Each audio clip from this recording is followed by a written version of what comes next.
Alright, last thing we have to go over here is the missiles. Actually, then we have to go over ammo, but...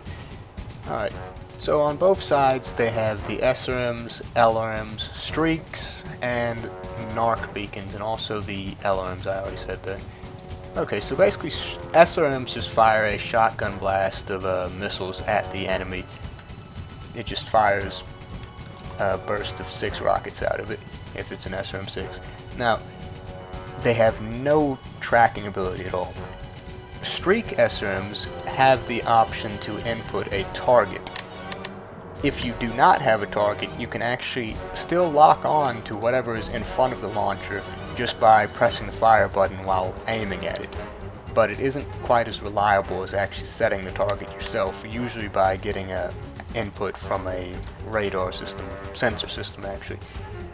LRMs are quite similar in the sense that they have the same type of ability to target things, but when they target stuff, they will actually fire their LRMs in an arc. It'll go up and then come back down on the enemy, while the SRMs will just go directly towards them. Same with the streaks. And then the narc beacon is just a beacon that you hit the enemy with it, and if you do, you'll be able to lock on to them for the next 30 seconds. If they're behind cover, if they're under ECM, it doesn't matter. You'll be able to still lock on to them. Okay, so the clans get a unique type of missile launcher known as the ATMs. ATMs are allowed to, well, advanced tactical missiles. They're allowed to swap ammo, and they also can target enemy units with inputs here. Now, they have 3 different types: high explosive, standard, and extended range. High explosive fires slow-moving rockets that have explosive shells. As you've seen the explosions before, these ones are much smaller, but they still are quite damaging. They're the heaviest damaging ones that there are, but the explosion damage is rather spread. If you pick standard ammo, the damage is much more concentrated, but is still lower total.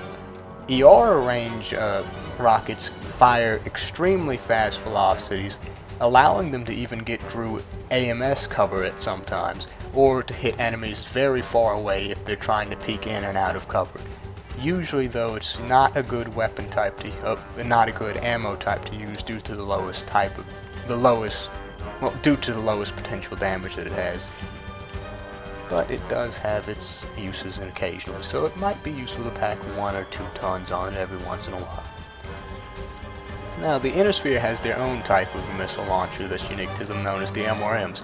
MRMs are much like the SRMs in that they completely dumbfire, except for while SRMs have very short volley times before they for all the missiles to fire, MRM 40s will take a full second, well, full 2 seconds actually, and the smallest MRM, the MRM 10, still takes a full half a second. But the MRM 10, well, the MRMs in general, fire at such a high velocity that sometimes they can get through AMS cover. This makes them quite useful. Not only that, but they also have very high burst damage for a missile launcher. That's not something you'd want to go against as an enemy. And due to the amount of missiles that they fire at once, you can also overheat an enemy that's using quite a bit of AMS. Lots of options there. Lastly, the Innersphere gets one more missile type of its own, which is the Arrow 4 artillery system missile here. It fires a volley of 5 very large rockets at the enemy, and each one of those rockets explodes. The total damage done would be about 100 points of damage, and it's absolutely devastating. You're able to actually set the target and fire it. The main issue is the high weight and the high heat generated by this weapon system. That, and it is still vulnerable to AMS. You won't really be getting through an enemy who has multiple AMS with this system.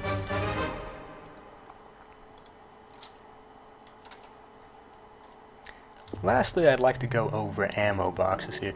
There's not much to talk about with them, but there is some things you should probably know. Ammo crates have the ability to eject ammo. This allows them to dump all the ammo that they have left in the crate so that they are rendered non-explosive. It takes a full 5 seconds to eject all the ammo, and they eject a tenth of their ammo every every half second.